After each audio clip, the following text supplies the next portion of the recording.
I have decided that I'm going to read the Hunger Games series in chronological order. What does that mean, you ask? It means I'm going to put myself through emotional pain. Today is March 3rd. I just hit myself in the face.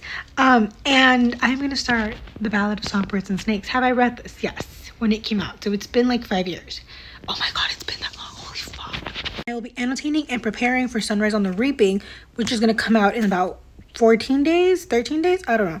I'll read that, and then I'm going to go through the Hunger Games series in order. I have read this one, obviously have never read Sunrise on the Reaping.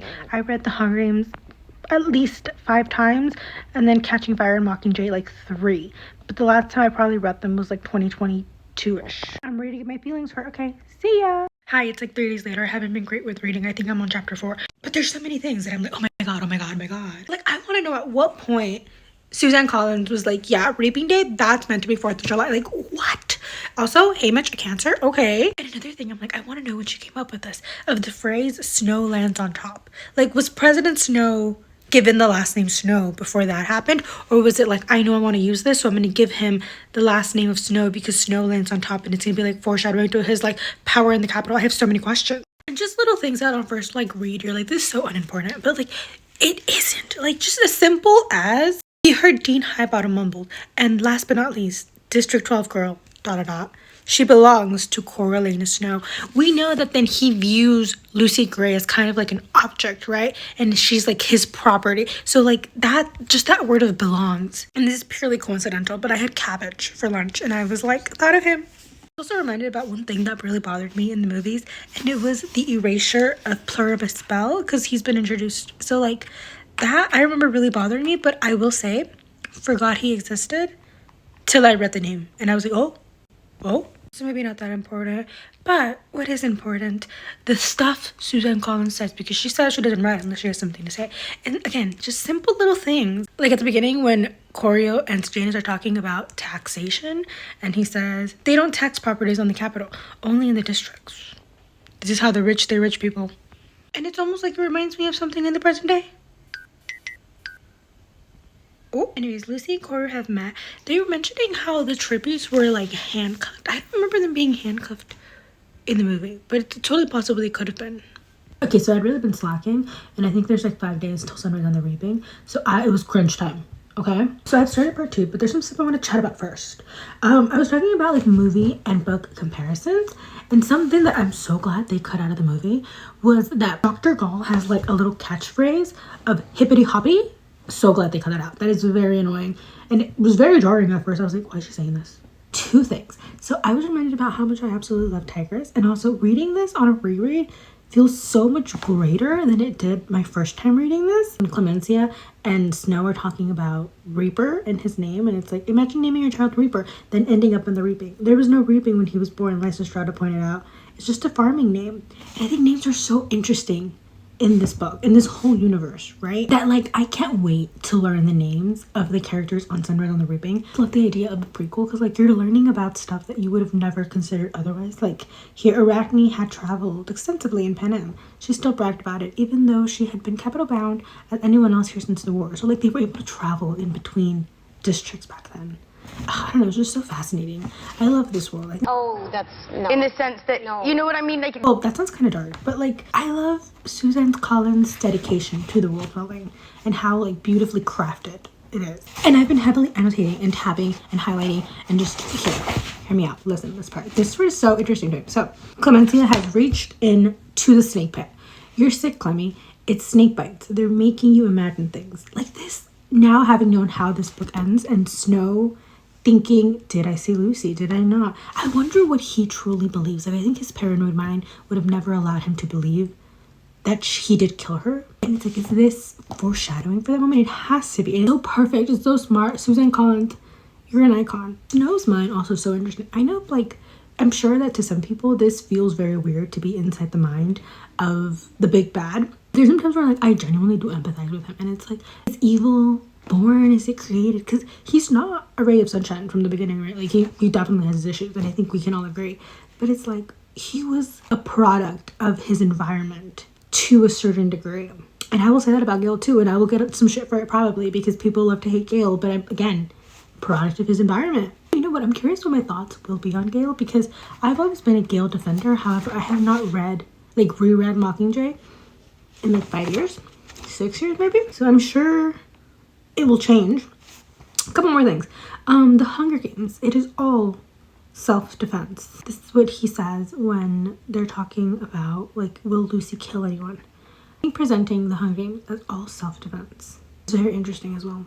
It emphasizes the victimhood of the tributes, and it's interesting to know that like he at 18 gets it, and then as a grown-up uses that to manipulate the tributes. I saw in the 74 and 75 being like, yeah, they're gonna kill him, and it's not, oh, it's self-defense. It's like, let it fly, Miss Severdeen. The topic of tributes. This is a quote I don't think I even registered any importance in the first time I read this, because not a thought here.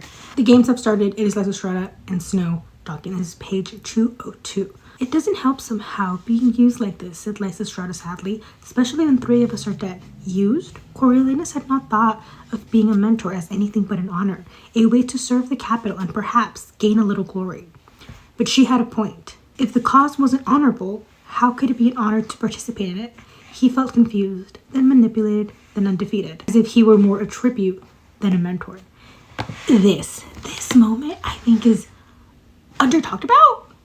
People don't talk about this because we know eventually former winners become future mentors. And it has to be connected to him feeling like being a capital member, you should not be put to like the level of beneathness. Mentor, you two are part of the games. You have to create that divide. And if future mentors feel like they are part of the games, it would be more likely for capital citizens to feel they too are being played to a certain level, which could allow for more sympathy from capital citizens to the districts. And then also knowing that Hamish isn't going to have a mentor in the following book because Lucy Gray's out in the woods or dead, who knows. Does he get someone aside from the capital? Like, how does that work? Does he just not get a mentor? Because there's 4 of them. They could possibly all just be mentorless. Again, that's just another level of like the odds being against them. And I could totally see if Snow is president by now, which I'm assuming he will be because it's the 50th. He probably becomes, oh, that's a fun game to play. What year do we think he became president? Because in the 10, he's still a student. I think he eventually becomes game maker. I think that's something that happens in his journey at some point. What was I talking about? It was something about mentors, but I'm honestly blanking. I wonder when past winners also become mentors. I'm assuming by the 50th it's established. I don't think it would have taken long after this for that to become a thing, considering it's kind of a train wreck. 3 of them end up dead, 2 of them end up exiled to the districts. Not a lot of honor there, clearly. Hi, hello. Part 2's done. I was thinking a little bit about the movie and how, like, as much as I really, really like it, and I haven't gone back to rewatch the original trilogy, so my thoughts will change on those. I think the movie missing his internal dialogue and commentary really changed it, because I think as of now, I would say that Ballad is my 2nd or 3rd favorite movie out of the 5. And I wonder how different that would be if there was a way to interject the dialogue. Because I do plan on doing also like a ranking on these, and obviously this is currently number 1 because it's the only one I've read so far. Well, like in this video. But I really do wonder, because there's a couple times where I'm like, he seems redeemable. Please, guys, please. He was misunderstood. And like, I know that that's not entirely true, but it is also like, he experienced better guidance and not been like used by Dr. Gall. How different would he be? It's like that idea of like, is evil born or is it created? And the idea of like nature versus nurture. I look forward to seeing him in Sunrise on the Reaping, doing it in order, getting to the original trilogy. Don't get me wrong, he does say some heinous shit that you're like, there's no way, bro. But like, he obviously had to learn that from somewhere, right? The idea like of kids not just naturally being racist, it's what they hear around them. So it's like, if this is what he was hearing, the propaganda, idealization of the capital and its power, of course he was going to believe that to a certain extent. Have characters like Tigress or Sejanus who were also subject to this, yet they don't think like that. And it's like, well, clearly you don't have to be an asshole just because you know this stuff. The idea of like capital versus district, and like his constant being like, Lucy Gray, mine, my object, my property, my girl. Like, just in literally page 172, there's like 3 different quotes, right? That it's like, she belongs to Coriolanus Snow. 1, that's your rainbow girl. 2, she knows though, your girl. 3, and his girl, his. No one would even know Lucy Gray had it not been for him. Towards the end of this, like after that, I did kind of tab every single time that said like his, but I will say I didn't do it at the beginning, so there's probably 1 or 2 in there that I just completely missed, because the next one I have here is on page 282. In fact, it was your girl who gave me the idea, his girl, Lucy Gray, but I'm sure that he says it at some point before this and I didn't clock it. A little tidbit on a couple of the side characters. I haven't spoken much about Tigress, but I love her. I truly do. Like, she just seems so sweet.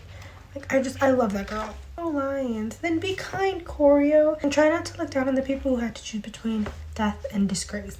And I know, like, what she does for money is, like, alluded to, but it's never explicit. It's like, oh my god, she was a baby. Like, I know she wasn't a baby, but, like, she was so young when that had to have started. Another little side character, Maud Ivory. And, like, the theories that Maud Ivory is related somehow to Katniss, right?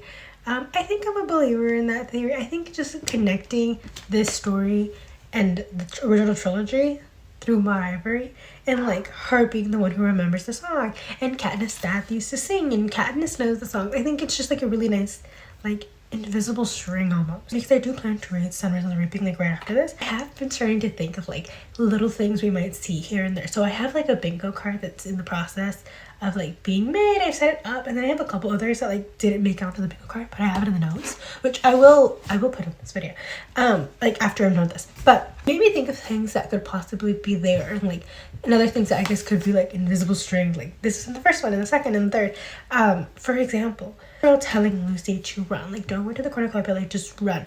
Haymitch tells Katniss the same. I wonder if Haymitch's mentors will also say like that same advice. Seems very minimal and very like unimportant, but like I would like it to be there. On the topic of the cornucopia, there is some changes in the games to the movie that I don't know if I didn't register when I first watched the movie, or like I could have completely forgotten, because I think there was like a 3-year or 2.5-year period from book release to movie, with there being no like initial bloodbath in the book that there definitely was for the movie. And then with the snakes are what like the big moment that ends the games, which is kind of iconic, and I guess in the cinematic sense makes sense, like in that vibe, like visually it just looks cooler to end with the snakes as opposed to like how it does here where it's like drink the water. So they flipped that around, which is kind of cool. I think the movie version makes it look worse for Lucy Gray because they kill literally everyone except for her.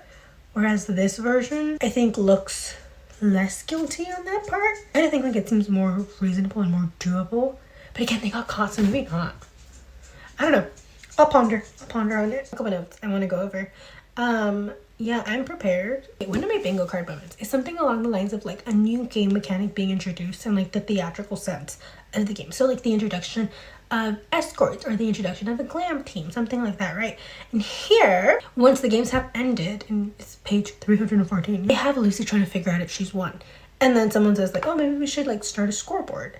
And it's like, I wonder when the pictures being propped up happened. Like, I don't think it was as early as 11, but I could definitely see maybe like 20 to 30-ish, maybe a lot sooner. I really wonder what like the development, how quickly they changed, because the first 10 are in the amphitheater. It might have just like snowballed like crazy from there. So maybe like the holograms are up by like game 15. Because I also have here that game maker guy, I'm blanking on his name. I say it's Plinth, but I know it's not Plinth. I'm forgetting a major character's name. I probably should open the book, huh? Dean Highbottom. He wants to change like the interactivity, game mechanics, and changing the landscape. At the end of the movie, I don't know if it's in the book, but I know at the end of the movie, we see Dr. Gall with like a pool of water and some like eels. And we know that Mags wins game 11, so I wonder if like they just switched it completely and it's like fully water, as opposed to it being some sort of like contained small building. Which like, I mean, it's probably the way they went about it. But like, if it really did change like that, game 11 must have been crazy. Because you kind of know what to expect after 10 years of pretty much the same thing and people not tuning in. But so much change from game 9 to game 11 that might have been like the craziest whiplash of their lives. The thought of the districts, like children killing each other, was always dark, but like adding so much theatrical elements to it is crazy. It reminds me, I should go look for this part. It's at the beginning of the games when they see Marcus I literally underlined like half the fucking page. Coriolanus felt ill, but incapable of looking away. It would have been horrifying to see any creature displayed this way. A dog, a monkey, a rat even.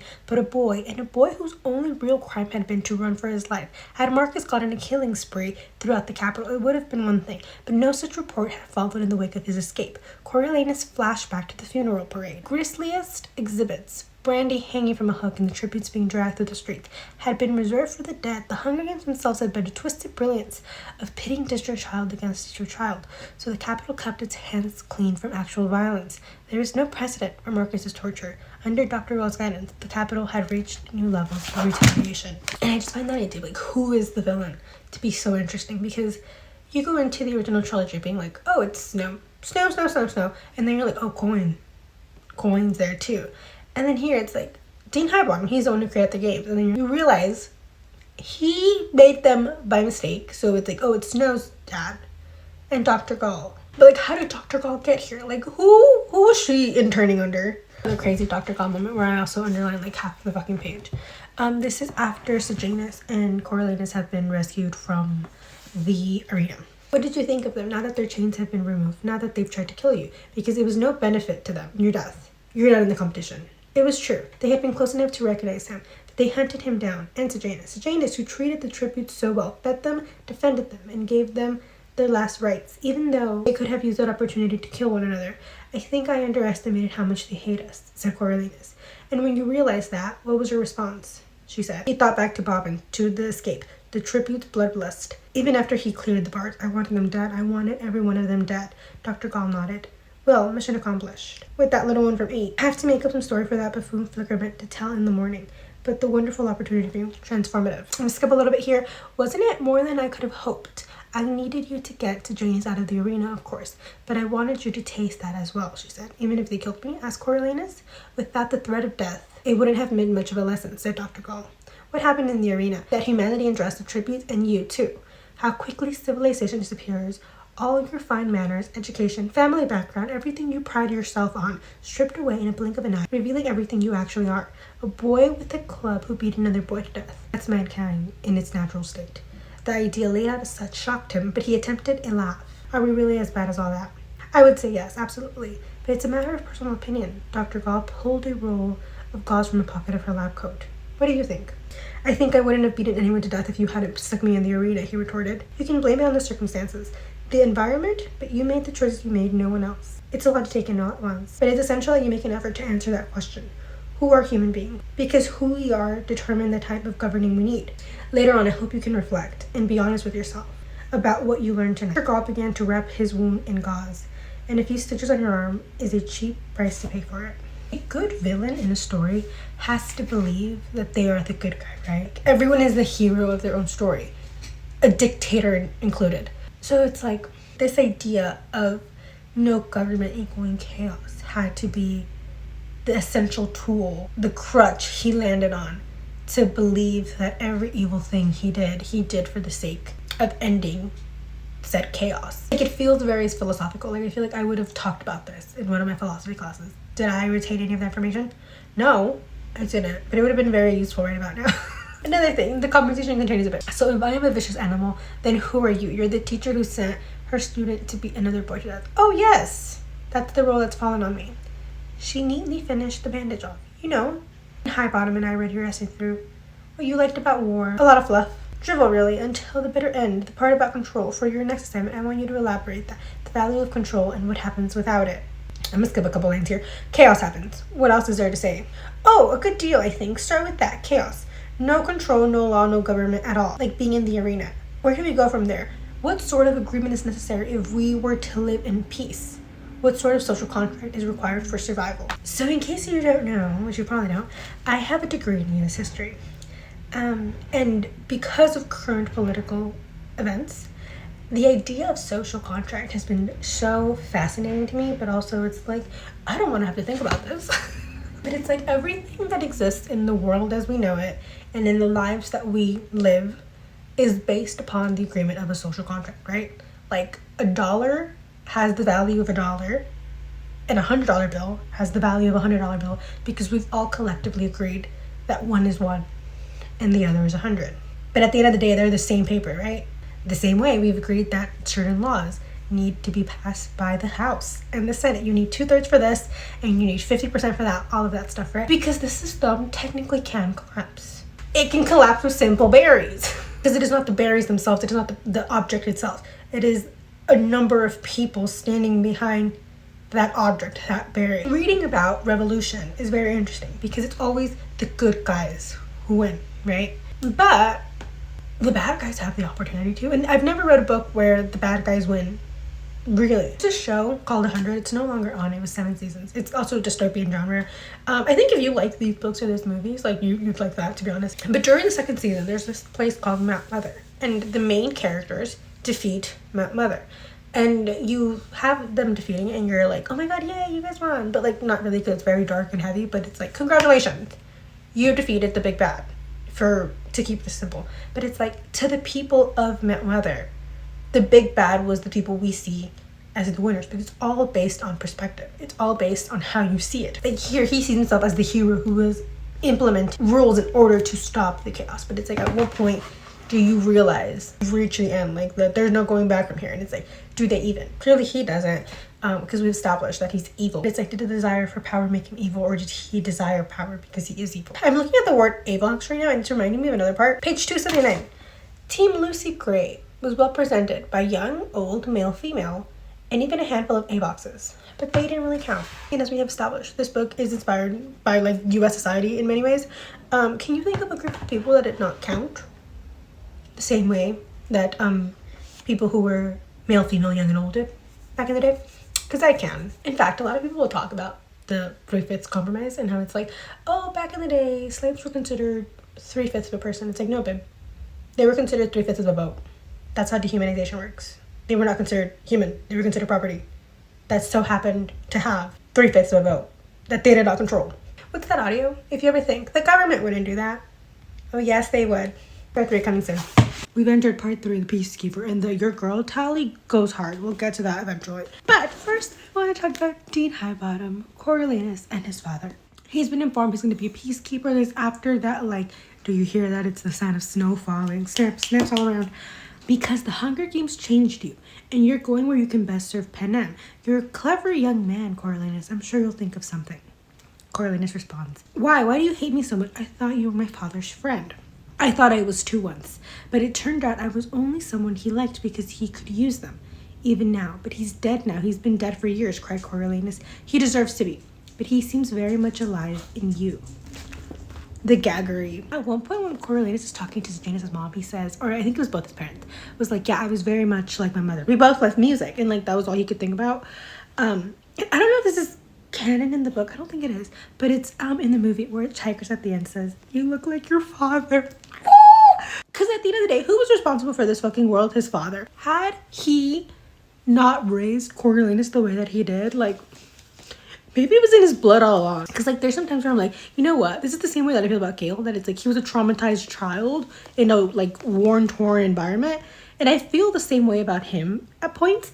But then it's like, certain thing he says, you're just like, there's no fucking way. Like, you're not redeemable. His mother died when he was young. And, like, that clearly tore him apart. And then his dad died in the war. So, like, obviously he's gonna have anger and, like, trauma. But, like, he needed a therapist and not to become president. He eventually makes it to 12, meets the Peacekeepers. And here again, difference from the book to the movie.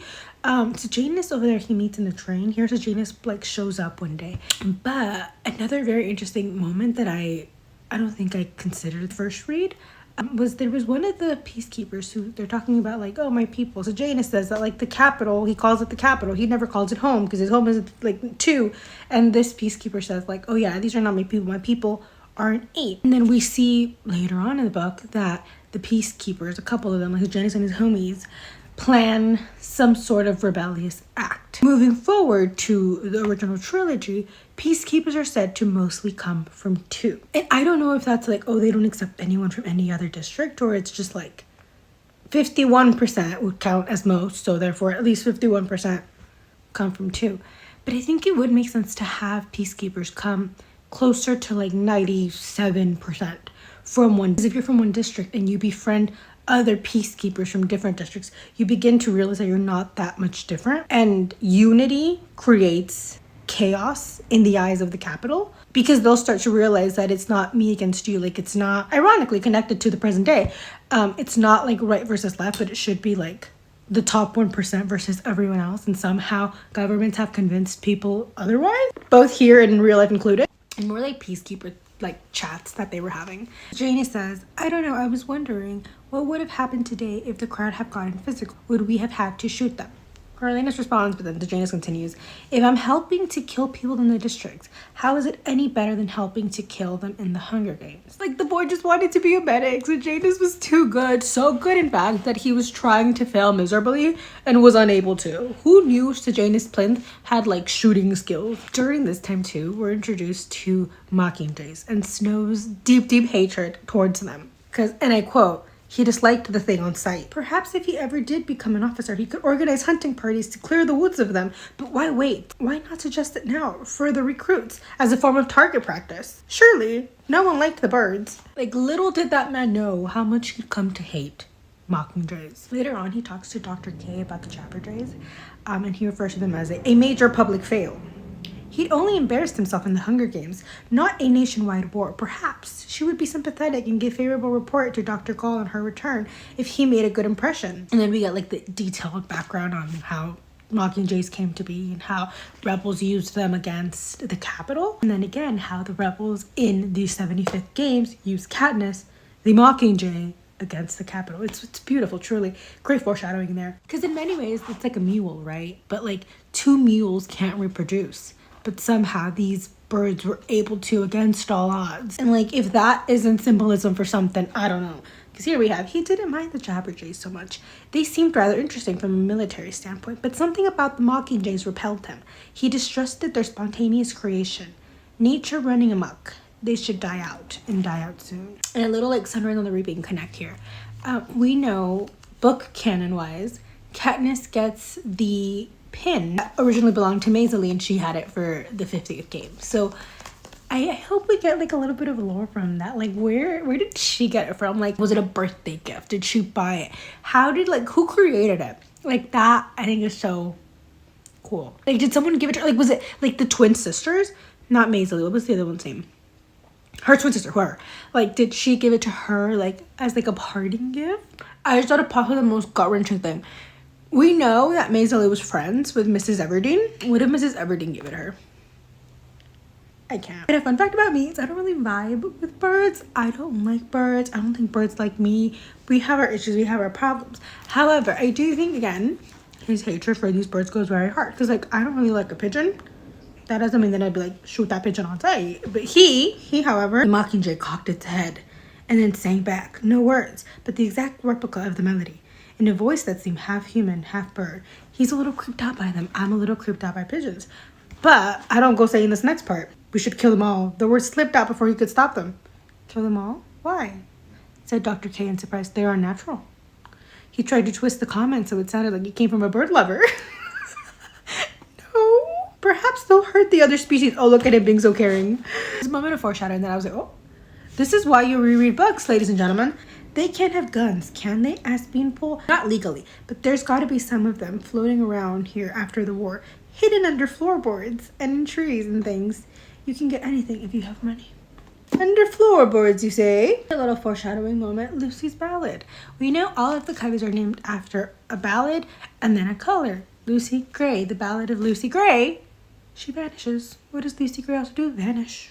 And now that I've mentioned Lucy Gray, let's go over some of the clear, like, objectification and, like, dehumanization of Lucy Gray through not only, like, Snow's dialogue and, like, his internal monologue, but, like, that of other people, too, because a lot of other people do it, too, and it's, like, no wonder this sick fuck is like, yeah, she's mine, babes. She is my little doll that I can do with what I wish. At page 324. This one comes from Dean Highbottom when he discovers, like, the cheating stuff. Only her youth excused her. She really seemed fated to be a child forever. Just the opposite of your girl, Lucy Gray. 16 going on 35. And a hard 35 at that. They really push the narrative that, like, without Snow, Lucy Gray is a nobody. Because you have, I can't remember, but some girl was supposed to be singing. Supposed to be pretty good. Lucy somebody. Like, her name is not recognizable enough, if not attached to the Snow name. His girl, his love, his Lucy Gray. They had survived the dean, the doctor, the game somehow. After all the weeks of fear and yearning and uncertainty, he would wrap her in his arms and never let go. Wasn't that why he had come to 12? If only he had stayed in 12 and like become a peacekeeper. Like, what's the worst he could do? Like, torment the hob? And then here he's clearly tweaking out when Lucy Gray is singing about some other dude. Coriolanus couldn't take his eyes off Lucy Gray's face, lit up like he'd never seen before. That's when she's happy, he thought. She's beautiful. Beautiful in a way anyone can see, not just him. That could be a problem. Jealousy pricked his heart. But no!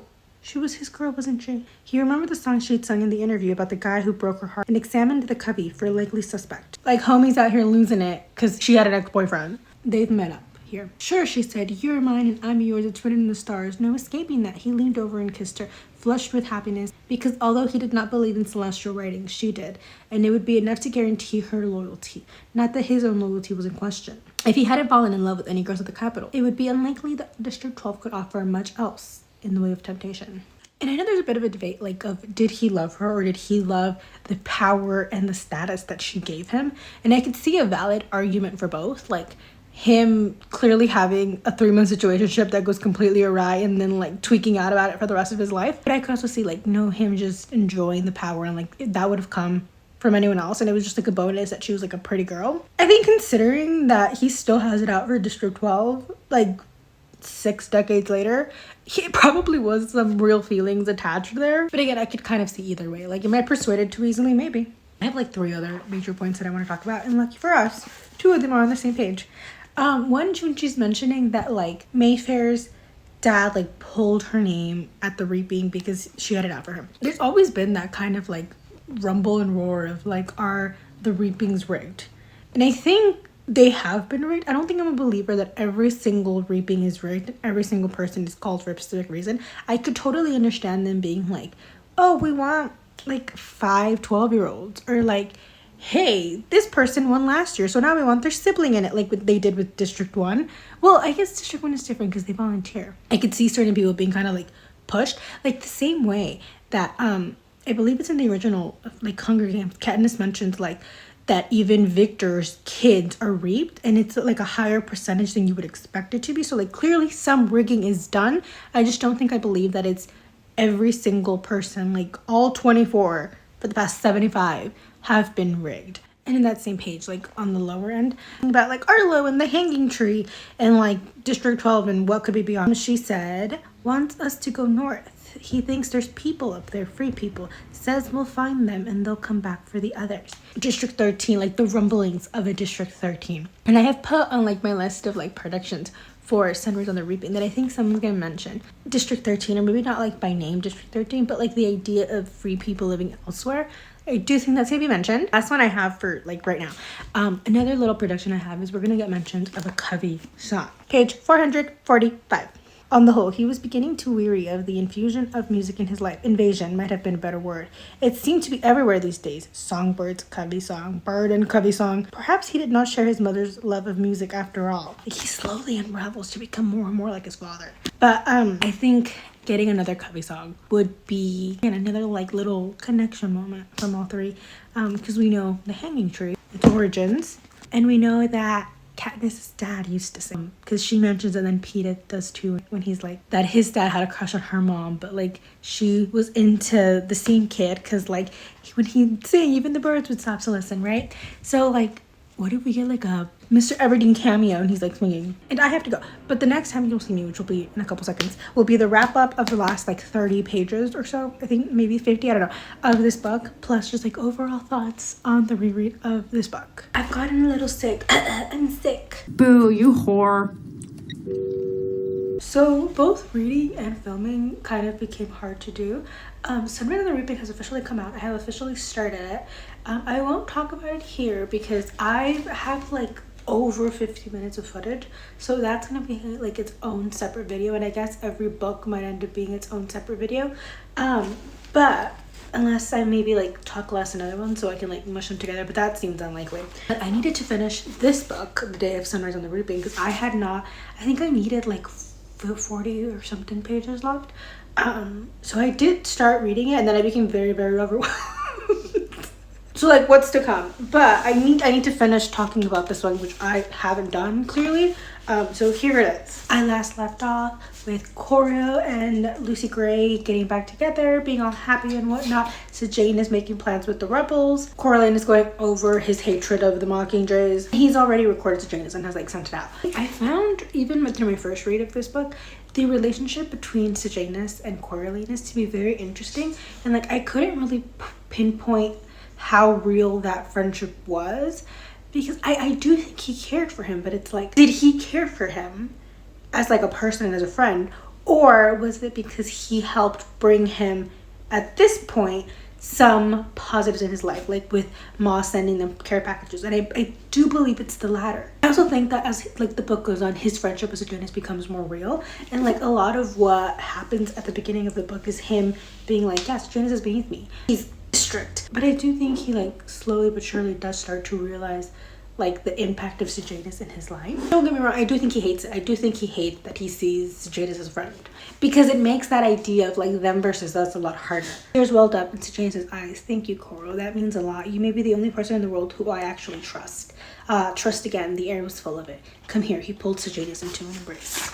And then again, what should he do? Part of him wanted to run to the hovercraft, erase Mockingjay #1, put it on play, then neutral, then record, then neutral again, in a swift succession, so that it would have nothing memorized but the distant sounds of the soldiers on the tarmac. But then what would his plan be? To try and dissuade Sejanus from his plan? He had no confidence that he could, and even if he did, it was only a matter of time before Sejanus came up with another scheme. And then he's brainstorming what would happen when Dr. Gaw got the bird. Probably she'd put in a call to Strabo Plinth, discharge Sejanus, and send him home before he did any damage. Yes, it would be the best for everybody. Guilt-ridden and slick with sweat, Coriolanus realized he had not thought about the ramifications of sending the Jabberjay. Sejanus could be in real trouble. He leaned over the side of his bunk and was reassured for a moment by the sight of Sejanus sleeping peacefully across the barrack from him. He was overreacting. Most likely, the scientists would never hear the recording, let alone pass it to Dr. Gall. Why would they bother to put a bird on play? There is no reason to, really. I'm skipping to the next page here. Maybe, but he was doing Sejanus a favor. If they caught him before he had a chance to act, maybe he could get prison time instead of a more severe sentence. Or more likely, old Plinth would buy him out of whatever trouble he faced. Foot the bill for a new base for District 12. Sejanus would get kicked out of the Peacekeepers, which would make him happy and probably end up in a desk job in his father's munition empire. Miserable but alive. And more importantly, someone else's problem. So like clearly self-interested, but like has a soul? Because he's trying to rationalize it as like, well, had Sejanus not been in contact with the rebels, this wouldn't have happened. But it's like, why do you think the rebels existed in the first place? Because they were part of an oppressive empire. Like, it makes sense, but he doesn't view it like that because he views this oppressive empire, considering he is at the top of it. Well, not just yet, but like has a lot more power than others. He's not willing to dishevel. It reminds me of a quote that I was hearing a lot when Wicked came out. That was like, Elphaba has the power to change stuff and has nothing to lose, whereas like Glinda has no power and has everything to lose, and it's like to a certain degree. Glinda is Coriolanus Snow, question mark? But I did see edits to What a Feeling with Corio and Sejanus. They were 10 out of 10. Like, this is his mindset. It frightened and infuriated him, and this breaking of the contract, this invitation to chaos, and all that could follow. Didn't these people understand that the whole system would collapse without the capital's control? They might as well run to the north and live like animals, because that's what they would be reduced to. Dr. Gall really did a number with this one. Well, it's that, and then like propaganda, and then like his shitty father. Even him as a child, you kind of get it, and you're like, okay, I don't get it, but like I could see how you turned out that way. But it's like he clearly doesn't like fix himself. He becomes even more egotistical. Like, who knows how he's gonna be for the 50th games? Like I'm not there yet. I'm on chapter 2. Sejanus' death scene. Ugh, oh my god. Maybe the wilderness would have been best for him. Poor Sejanus. And you're like, oh, that's so sweet. And then you continue reading. Poor sensitive, foolish, dead Sejanus. This asshole. Sejanus was too pure for this world, I swear. On the topic of wilderness, there's a little line here that is kind of like a thread connecting this series. No, there's a weak spot in the fence behind the generator. It's already loose or something. Perhaps the piece the fence Katniss uses. Yes, so true. Also, can I just say for Coriolanus to constantly be like, oh yeah, I'm so amazing, I'm so smart, this, that, and the other. He's kind of a fucking dumbass. Because when him and Lucy Gray have like left and run away, and he's like, yeah, I killed 3 people. And obviously we know it's like Bobbin, Mayfair, The third one being Sejanus. And she asks, who's the third? Which, like, as she should. His mind raced for a possible explanation. Could he have been involved in a freak accident? A training death? He was cleaning a weapon and it went off by mistake. He decided it was best to make a joke of it. Myself. I killed the Omis so I could come with you. Who does he fucking think he is? Taylor Swift? I'm sorry, but the old Taylor can't come to the phone right now. Why? Oh, because she's dead! He so easily could have been like, Sejanus. I feel personally responsible for him because I should have looked out for him more. Something myself. He sounds like such a dummy. And his justification for killing are also like kind of crazy. Like the way he phrased, okay, so obviously he kills Bobbin in the arena and he kills Mayfair. Like, okay, let me read it straight from here. The way he's just able to leap is crazy. If Bobbin's death had been self-defense, what was Mayfair's? Not premeditated murder, not murder at all, really. It's just another form of self-defense. The law might not see it that way, but he did. Mayfair may not have had a knife, but she did have the power to get him hanged. Not to mention what she'd do to Lucy Gray and the others. Perhaps because he didn't actually see her die, or even had a good look at her body. He felt less emotion than when he killed Bobbin, or perhaps the second killing was just easier than the first. At any rate, he knew that he'd shoot her again if he had to do it all over again, and somehow that supported the rightness of his actions. Like, imagine him doing that in the real world, and then like needing a lawyer and be like, oh yeah, I was self-defense though. My actions were justified, ma'am. He's narcissistic and mentally unwell, but we already knew that. Now let's round this out with his fourth kill. Or did he kill her? The world may never know. Lucy Gray. And can I just say, the movie made this so like theatrical. But in the books, Lucy Gray is so like chill that the killing really comes out of nowhere that you're like, what the fuck just happened? Even on a reread, it caught me off guard. Because he finds the guns, realizes that his only connection now to the murders is through Lucy Gray. In the movies, you have her being like, well, I know. Here, she doesn't even say that. So like, he really is just like unprompted. He thought about how coolly she killed in the arena. First, the frail little Wovie. That was a cold move if he'd ever seen one. Then the calculated way she'd taken out Tretch, baiting him to attack. Really, so she could whoop out the snake from her pocket. And she claimed that Reaper had rabies. That was a mercy kill. But who knew? No, Lucy Gray was no lamb. She was not made of sugar. She was a victor. You have him like fucking running around like a psycho. Lucy Gray, give up! She's just hanging out in the woods trying to get her Katniss. Like, it's time for Katniss! And then he's out here with a shotgun. And what then he refers to as like their own private hunter game, which again, psycho. He gets bit by the snake. This was a booby trap and he walked straight into it. Poor lamb indeed. He was beginning to sympathize with Billy Tope. I got you, he thought. He crashed through the woods after her, branches and thorns catching his clothes and scratching his face, ignoring all of that until he came to the spot where he guessed her to be. There was no trace of her. No matter, she would move again, and when she moved, he'd find her. Lucy Gray, he said in his normal voice, Lucy Gray! It's not too late to work something out. Of course it was. And he owed her nothing, certainly not the truth. Lucy Gray, won't you talk to me? Her voice surprised him, lifting suddenly and sweetly into the air. Into the hanging tree?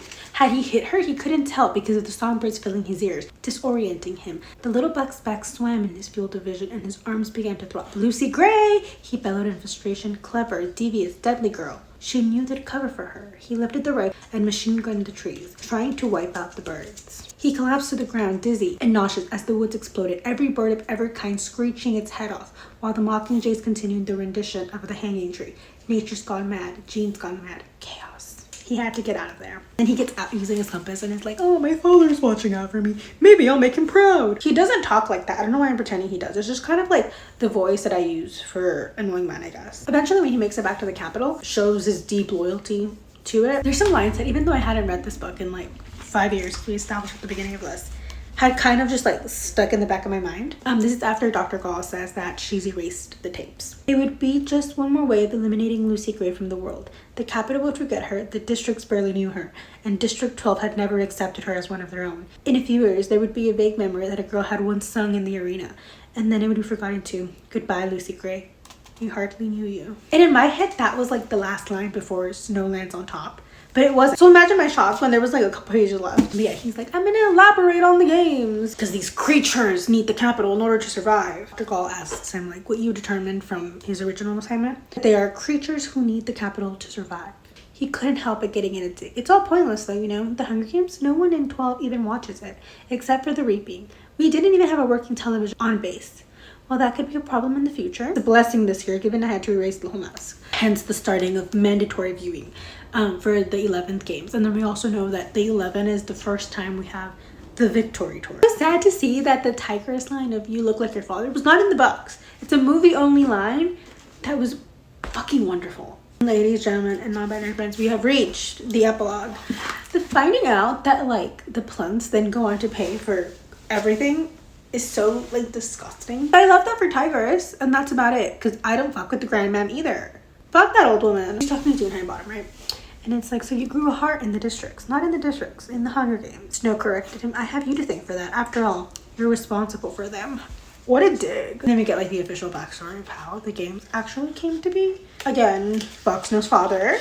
Like, I just know the grandmam is his dad's mom. Evil genes, nasty genes. Another thing on my like Sunrise on the Reaping bingo card comes from us. So he didn't like love the way it made him feel stupid and vulnerable. If he ever married, he'd choose someone incapable of swaying his heart, someone he hated even.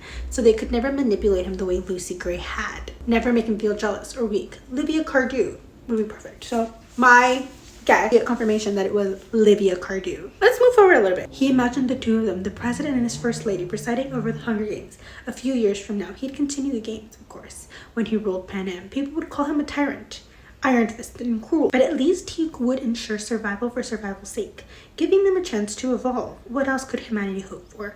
Really, they should thank him. So I wonder if we'll see his kids, because we know he has a granddaughter in, I think it's Catching Fire that I guess confirmed.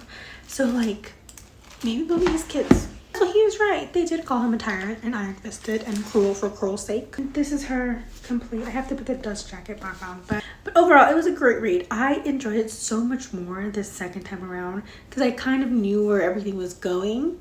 But I'm also the kind of person who loves to rewatch movies and rewatch TV shows just because like I enjoy connecting the dots and I enjoy the experience of experiencing something a different time. I feel like I sound like Kylie being like, we're experiencing, it's the year of experiencing. No, it was the year of realizing. I think it's Kendall that says, I don't know. You always say I want to experience things, but I don't think you actually want to experience things because you would experience it if you wanted to experience things. I don't know what you're talking about. So far I'm ranking this as 1 because it's all I have right now of the 5, of the full 5.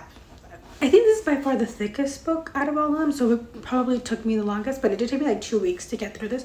I was having a hard time, okay? But not because it wasn't good, just because I think I was sick. And it was just like life stuff kind of made it hard. Like I was busy doing things. But I'll give you a little insight into my first 2 chapters of Sunrise on the Reaping. I had to take like 5 different breaks because I was being very overwhelmed. It was a lot, okay? It was a lot. But like in a good way, but like again, very overwhelming. And like I just know that book's gonna get a lot darker than this one ever got. But I digress. I feel like this video has been long enough. It was a wonderful book. I rated this 5 stars. I rated it 5 stars the first time I read it too. I was going through my Goodreads. I had given Catching Fire and this one 5 stars along with Hunger Games, but I gave Mockingjay 4. So I think based on what like my prediction turned to be on my ranking or like what they were previously, I always preferred, it was like Catching Fire, Hunger Games, Mockingjay. But if I gave this one 5 stars, my first like read, I'm assuming I had it like under Hunger Games, but I'll keep you updated to how that is as I read more of the books and as these videos continue to be posted. I don't know the posting process too much. I'm assuming it's going to be like 2 to 3 weeks in between, but regardless, I post TV show, book, celebrity-ish music content. Join me on this journey by subscribing, ringing the bell. Let me know your favorite book, like the rankings of like 1 through 5. And I'm really bad at outros, which I say all the time because I am. That is all for me. I hope you enjoyed. I hope you have a wonderful day, and I'll see you next time. Bye.